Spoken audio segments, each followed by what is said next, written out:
Mungkin kan nggak gitu terjadinya sebuah nikah online ini bisa dipraktekkan gitu kan? Iya. Gitu kalau memang memungkinkan dari sudut pandang hukum kompilasi hukum Islam di Indonesia itu bagaimana gitu dari sudut pandang itunya? Baik.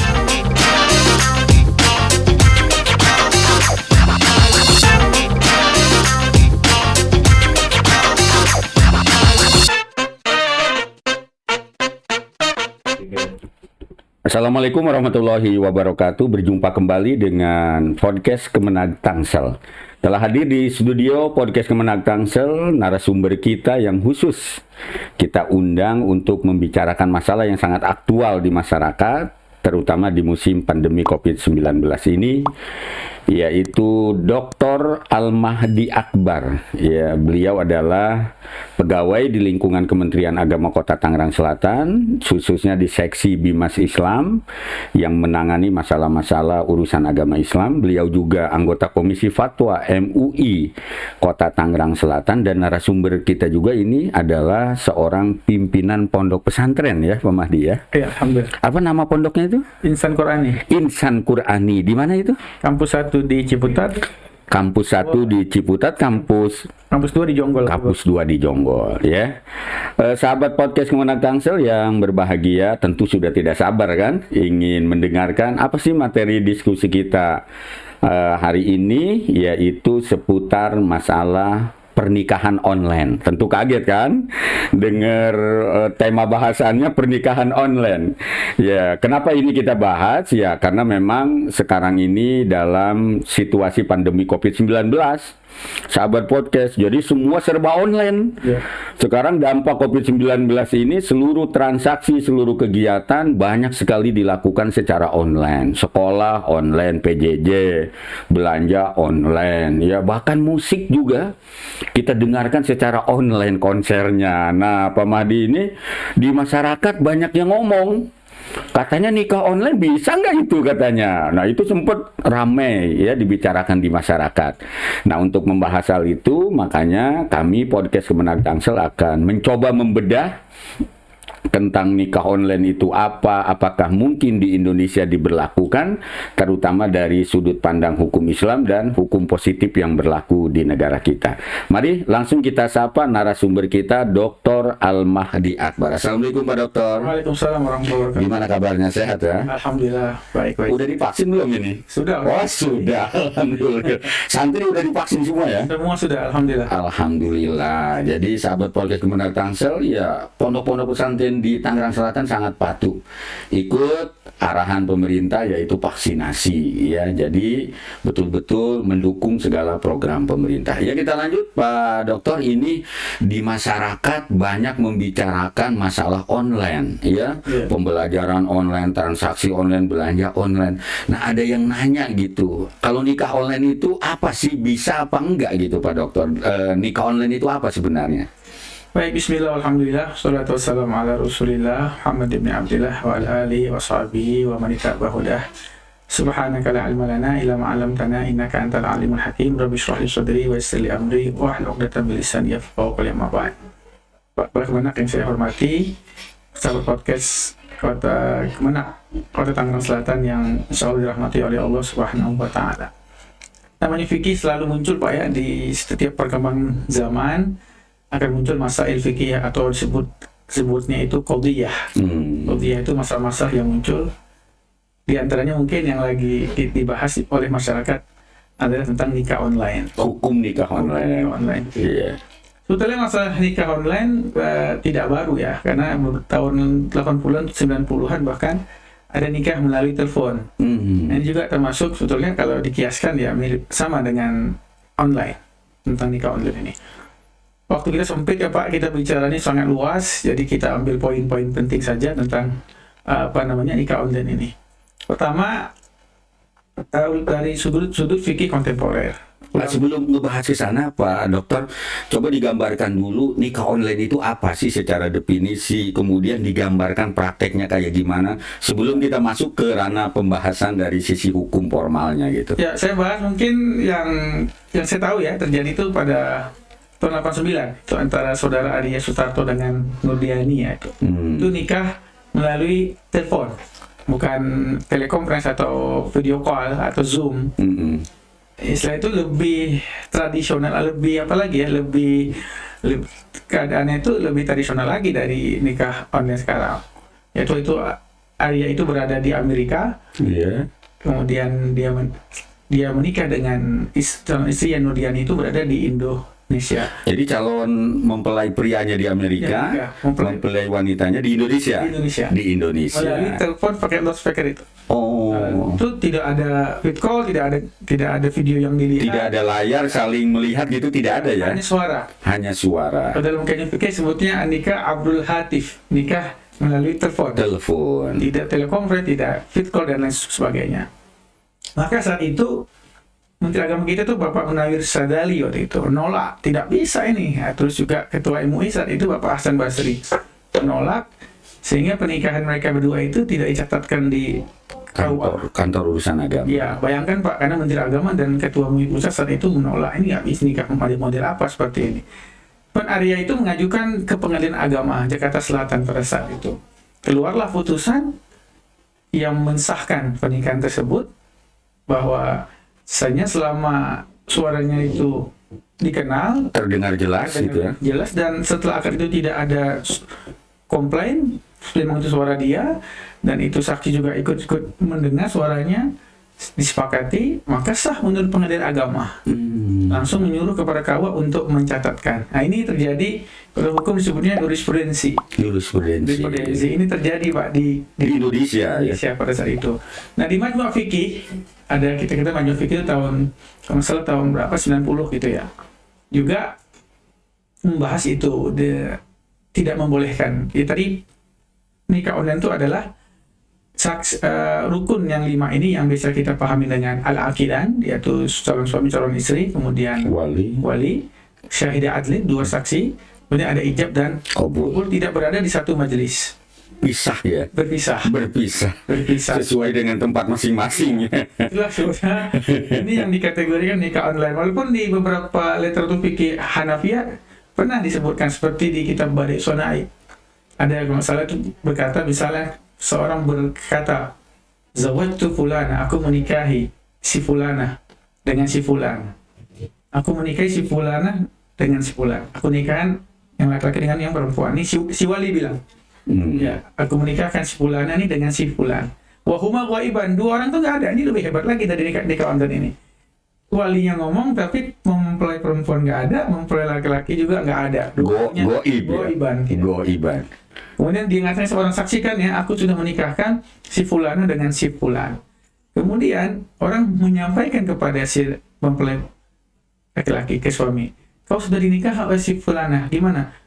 Saya terima kabulnya. Terus dia datang lagi ke yang perempuan, kau telah dinikahkan oleh walimu kepada si laki-laki itu. Aku terima. Itu sah nikah. Padahal itu waduh, di mana lagi tempatnya, itu lebih ekstrim lagi kalau kita lihat daripada nikah online yang sekarang. Ini kalau kita mengacu kepada berarti nikah online itu sudah terjadi di masa lampau juga ya. Prakteknya sudah pernah dilakukan ya. Ya, itu majelisnya tidak bersatu. 5 unsur ini tidak bersatu dalam satu tempat. Jadi singkatnya adalah nikah online itu adalah apabila saksi, kemudian mempelai, wali, ijab dan qabul tidak terjadi di satu majelis. Itu yang dilihat, kalau kita lihat nikah online itu seperti itu. Sahabat podcast Gembala Tangsel tentu semakin tertarik kan diskusi kita hari ini, bahwa nikah online itu ternyata dalam sejarah sudah pernah dilakukan gitu zaman dulu ya, dengan mengacu kepada pendapat para ulama ya yang menjelaskan dari literatur kitab. Nah sekarang Pak Mahdi, kalau dari sisi kajian fikih, hukum syariat fikih gitu ya, ada nggak perbedaan para ulama terkait hukum nikah online ini, atau tidak ya, nikah tidak berada di satu tempat tapi terpisah-pisah gitu? Ya, pertama ringkas Pak ya, yang pertama dari ulama kontemporer ada yang menganggap tidak sah. Ulama kontemporer itu siapa tokohnya gitu, contohnya? Yang mengatakan tidak sah itu diantara itu keputusan bersama dari Majmu' Fikih itu tidak mensahkan nikah melalui elektronik, internet, tidak dibolehkan. Dikarenakan bahwasanya dalam akad nikah itu perlu kehati-hatian, ihtiyat segala macam. Itu juga mereka tidak dibolehkan. Ketika dalam muktamar itu membahas tentang transaksi muamalat melalui elektronik, mereka semua sepakat boleh, tapi tulis di situ la yashmal an nikah, tidak mencakup nikah, nggak bisa, nggak boleh. Pengecualian Nikah nggak masuk tidak gitu ya. Sama juga dengan Lajnah Daimah, itu salah satu hay'ah ulama di Arab Saudi juga tidak membolehkan, karena ini takut ada ghish, ada khida' di situ, takut ada penipuan, takut ada Karena ketidakhadiran, goror atau ada gharar, ada kejelasan. Itu juga boleh. Di Nahdlatul Ulama sendiri dulu dibahas di tahun 2009 kalau nggak salah, di PWNU Jawa Timur juga menghasilkan tidak boleh. Itu di Basul Masail ya? Iya, di Basul Masail. Boleh akad nikah melalui telekonferensi, telepon dan lain sebagainya tidak diboleh, karena dianggap bahwa telepon itu adalah kinayah. Lafaz nikah itu harus sorry, itu dasar kalau kita terangkan panjang Pak. Iya. Dan ini dikuatkan lagi oleh Muktamar NU di Makassar tahun 2010. Saya hadir waktu itu, saya mewakili PCNU Kabupaten Ketapang Pak pada waktu itu. Saya menghadiri, itu debat luar biasa. Akhirnya menghasilkan bahwa transaksi elektronik jual beli oke. Tapi nikah tidak. Nikah tidak bisa. Karena tadi lafaz nikah itu adalah sorry, nggak bisa kinayah. Sedangkan telepon itu termasuk dalam kategori lafadznya kinayah, tidak sah. Nah, itu dalam perspektif para ulama kontemporer ya? Nggak boleh. Nggak boleh. Tapi pendapat yang lain ada nggak itu selain itu? Pendapat yang membolehkan, kita tahu tokoh fenomenal ulama fikih yang sangat terkenal sudah wafat, Dr. Wahbah Zuhaili. Kitabnya sangat terkenal, Al-Fiqhul Islam wa Adilatu itu. Nah, dia membolehkan, tidak ada. Apa argumennya tuh, Pak Dokter? Wahbah Zuhaili membolehkan nikah online tuh? Yang pertama kan, diwajibkannya hadir semua itu satu majelis supaya tidak ada gharar, tidak ada ghish, tidak ada khida', tidak ada tipuan di situ, supaya tidak terjadi ketidakjelasan. Kalau dalam elektronik atau dalam telepon atau dalam telekonferensi itu bisa hilang ilah-ilah itu. Dengan kita menikah melalui fit call, melalui online itu bisa terbebas dari ketidakjelasan, goror gitu ya. Ada tuh goror dan ghish tidak ada. Ya kenapa tidak boleh? Kenapa tidak boleh hal yang seperti itu? Ini juga yang menjadi keputusan Majelis Tarjih di Muhammadiyah. Tahun berapa itu Majelis Tarjih Muhammadiyah memutuskan bolehnya nikah online? Keputusan dari Muhammadiyah juga dia mengacu kepada Imam Abu Hanifah bahwa ittihadul majlis itu tidak harus di tempat, tapi juga di ijab dan qabul. Jadi orang yang berpisah juga bisa melakukan ijab qabul. Beberapa konun positif juga di Mesir dan beberapa di Suriah membolehkan kalau terjadi hal yang seperti itu. Kemudian juga ada dari kalangan Hambali juga ada Dr. Abdullah Al-Jibrin juga, itu dalam Umdatul Qari juga membolehkan, tidak ada masalah. Nah, tapi kalau kita compare keputusan yang tidak membolehkan itu kebanyakan dari keputusan bersama, Pak. Seperti Majma' Fikih itu keputusan bersama ulama di situ, kesepakatan bersama ya. Kemudian juga Lajnah Daimah juga ulama banyak di situ, kemudian juga Nahdlatul Ulama jelas rata-rata kalau lihat di situ semuanya tidak membolehkan dengan beberapa alasan yang waktunya nggak mungkin kita jelaskan di sini. Cuman saya bisa ngambil benang merahnya adalah ulama yang muaranya dari mana? Kalau sebutnya mansyaul khilaf gitu. Bermuara dari mana sih sampai terjadinya perbedaan? Bermuara dari pemahaman tentang ittihadul majlis tadi. Kesatuan di majlis. Satu tempat. Ya, kalau kita di madhab Imam Syafi'i, memang ittihadul tempat makanan wa zamanan, di tempatnya satu, waktunya satu. Juga. Makanya ijab qabul harus yajibul faur di situ, harus cepat. Segera. Tapi boleh ada selah sedikit, itu dibolehkan. Ada jeda. Nah, online itu jelas ada jeda. Jelas jauh sekali. Dan itu satu zaman kita bicara. Online mungkin bisa tidak ada jeda. Tapi yang kurang dari online ini adalah makan. Ittihadul makan itu harus tempatnya sama. Kalau tempatnya beda, maka tidak dibolehkan. Itu yang sulit ya. Itu yang sulit. Nah, alasan kok tidak dibolehkan, apakah ini menyusahkan? Menurut pendapat Madzhab Syafi'i atau ulama yang tidak membolehkan nikah online, tidak. Karena ada pilihan, taukil misalnya. Ya kan, Islam sudah memberi kemudahan, yaitu dengan mewakilkan. Ya contohnya kita contoh langsung dari Nabi SAW. Ketika beliau menikahi Romlah, anaknya Abu Sufyan, Romlah, atau yang dikunyah dengan Ummu Habibah. Nah, Nabi mengutus Ja'far bin Abi Thalib sebagai wakil mengkabulnya, mengkabul nikah.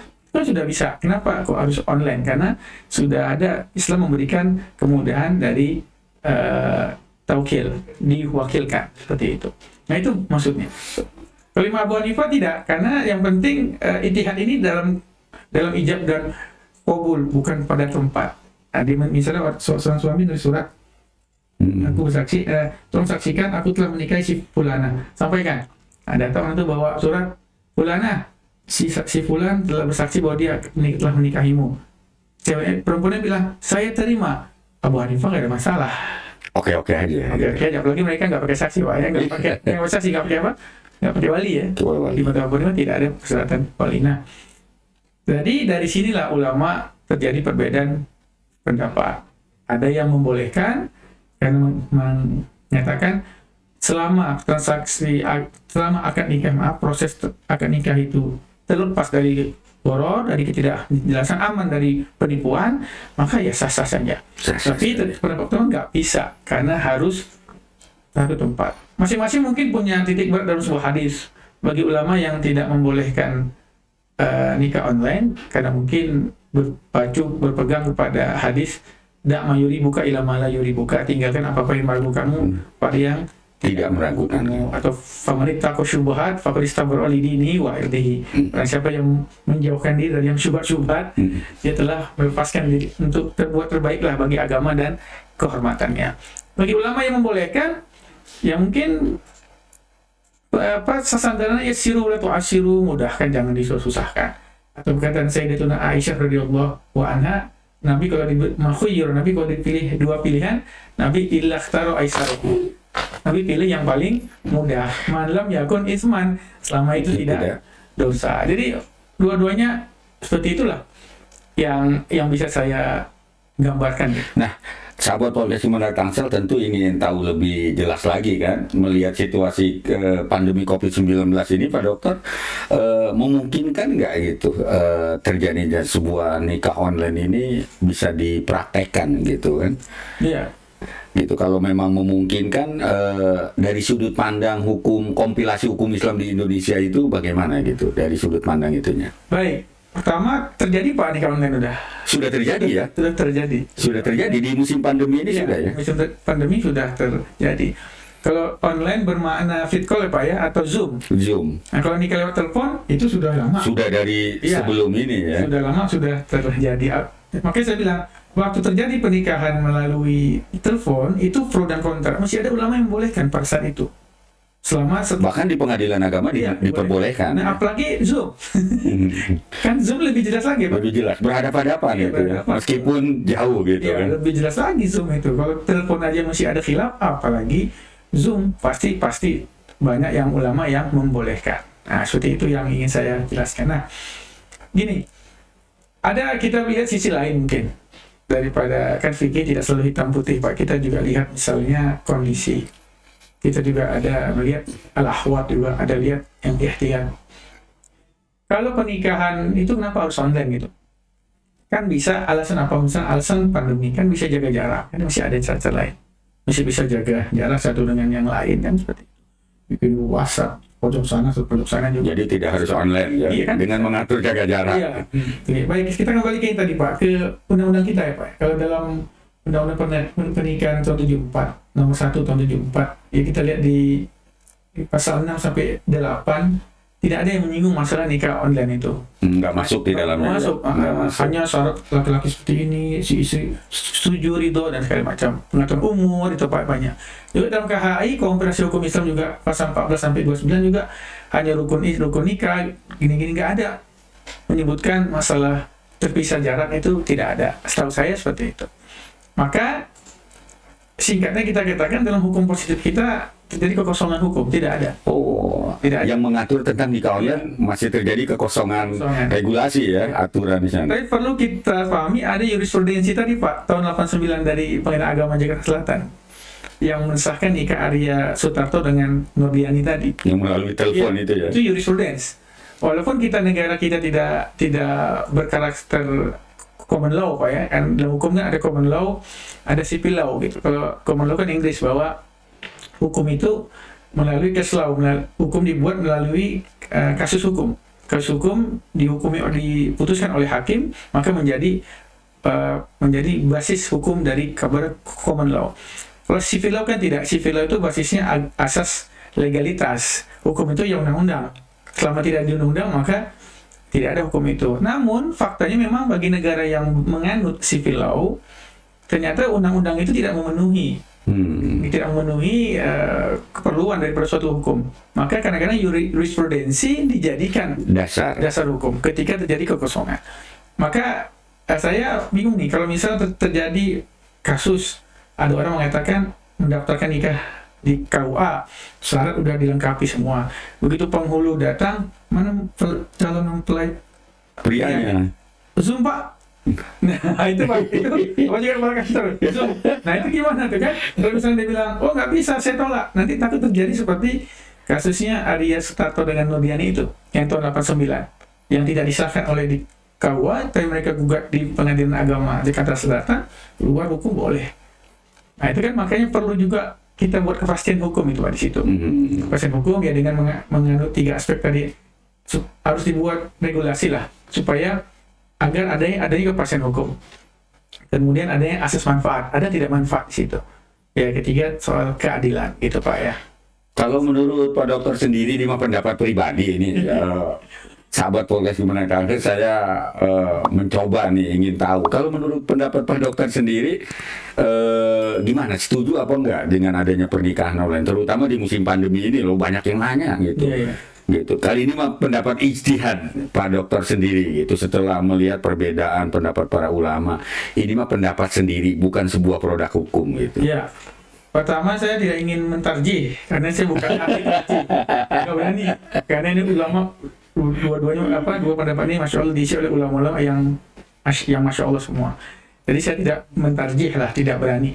Yang kedua, kalau saya memilih, misalnya kalau anak saya nikah gitu misalnya, saya milih apa? Saya milih kalau bisa dilakukan dengan tidak online, kenapa harus online? Iya, karena tadi saya katakan bahwa yang tidak mensahkan itu keputusan ulama luar biasa Pak, jumlahnya cukup banyak. Iya. Dan di situ kita harus ada ihtiyat, akhwat, kita lebih hati-hati. Maka kalau memang kalau bisa dilaksanakan secara langsung, kenapa tidak? Alasan apa misalnya? Apa alasan itu? Kenapa? Baik, mungkin alasannya pandemi. Ya bisa dibikin jarak satu. Itu kan bisa dibikin jarak sehingga bisa terjadi satu majelis tempatnya, satu tempat. Atau jauh jarak misalnya. Kita ada taukil misalnya. Bisa diwakilkan. Istilah. Tapi kalau memang itu Pak ya, suatu keadaan terjadi, walau alam gimana contohnya saya nggak bisa bayangkan. Bisa nggak disebut keadaan darurat, umpamanya begitu? Karena situasi yang memang sudah tidak ada cara lain kecuali dengan melalui online, baru boleh mungkin ya kalau gitu. Iya, karena ada solusi taukil, maka susah kita membayangkan itu tidak bisa. Di penjara dia, misalnya laki-lakinya, dia bisa taukil gitu. Bisa mewakilkan. Jadi solusi taukil ini yang Nabi langsung mencontohkan itu mengutus Ja'far untuk menikahi, untuk mewakili beliau untuk mengkabul, ya kan, kabul nikah Ummu Habibah itu bisa. Maka susah sekarang kalau mau dicari contoh harus darurat tuh susah gitu. Makanya kalau ada kejadian yang saya wallahu alam nggak bisa mencontohkan, misalnya harus online, misalnya akad nikahnya harus online, bisalah kita ngambil pendapat yang kedua ini, bahwasanya dibolehkan. Walaupun saya sampai sekarang bingung itu Pak, apa contohnya darurat sekali itu bingung gitu, nggak ngerti. Karena kalau kita lihat yang beberapa fakta bahwa pandemi itu yang sekarang seperti itu menjadi online, betulnya kan kita sepakat menurut dokter juga bisa di suatu ruangan jaga jarak kan, sebetulnya kan terbatas gitu ya. Kemudian pakai masker segala macam, laki di sana kan nggak harus berdua. Bisa laki itu. Yang pentingnya di satu tempat ya, satu majelis semuanya. Tapi saya mengungkapkan dalil bahwa pendapat kedua itu membolehkan supaya tidak terlintas di benak kita atau kita menjudge atau menghukumi orang yang nikah online itu nikahnya sesat, batil, itu sama dengan zina, jangan. Ini ada loh pendapat ulama yang membolehkan Jangan, gitu kan. karena ada pendapat yang Ulang boleh. Majlis Tarjih Muhammadiyah di situ juga ada. Kemudian juga saya katakan tadi dari kalangan Majelis Ulama Indonesia, yang Nahdiyin ada, itu mengatakan boleh. Dr. Wahbah Zuhairi siapa tidak kenal. Iya, Itu betul. juga membolehkan hal yang tersebut. Itu Pak. Sahabat podcast Kemenang Tangsel, kita sudah lebih banyak tahu terkait nikah online, pendapat para ulama tentang nikah online seperti apa dalam sudut pandang hukum Islam, tentunya hukum fikih dan hukum positif yang berlaku di negara kita. Ya, jadi sekarang kita sudah dapat wawasan yang luar biasa nih dari narasumber kita, Dr. Al-Mahdi Akbar, terkait dengan banyaknya keingintahuan masyarakat tentang hukum nikah online, terutama di musim pandemi COVID-19 ini. Ya, jadi jangan cepat langsung mengambil keputusan karena takut COVID langsung praktek nikah online. Harus dikaji dulu dari sisi hukum Islamnya, hukum positifnya yang berlaku di negara kita. Jangan sampai nanti calon pengantin sudah nikah online ternyata tidak ada kekuatan hukum yang membolehkannya. Tentu nanti akan tergendala dari sisi teknis pelaksanaannya. Nah, sahabat podcast Kemenang Tangsel, kita lanjutkan sedikit lagi. Pak Dr. Al-Mahdi, ini kan kalau memang nikah online ini akan diformalkan, mungkin nggak gitu? Ya mungkin Pak, karena tadi ada jurisprudensi dari Pengadilan Agama Jakarta Selatan tadi. Jadi itu cukup dalil bahwa ada putusan hakim bisa dijadikan sebagai acuan untuk membuat payung hukum bahwa nikah online itu sehingga buat penghulunya enak Pak. Ketika dia datang mana mempelai pria atau itu secara Zoom Pak. Oh yaudah oke. Kalau ada hukumnya kan mereka menikahkan. Nah, tapi tadi pasti menimbulkan pro dan kontra. Makanya perlu dibikin lagi seperti musyawarah ulama juga, dan perlu diperhatikan nikah online ini jangan terlalu digampangkan gitu melalui proses yang berat. Melalui proses yang memang betul-betul harus online. Jangan misalnya, ya udah nikah online silahkan. Ya udah, tidak ada batasan, jangan. Harus. Jadi perlu dikaji juga kan. Apa sebabnya? Itu ahli hukum lah yang tahu, dan pasti akan menimbulkan pro dan kontra. Biasa Pak, hukum itu akan menimbulkan pro dan kontra, itu biasa.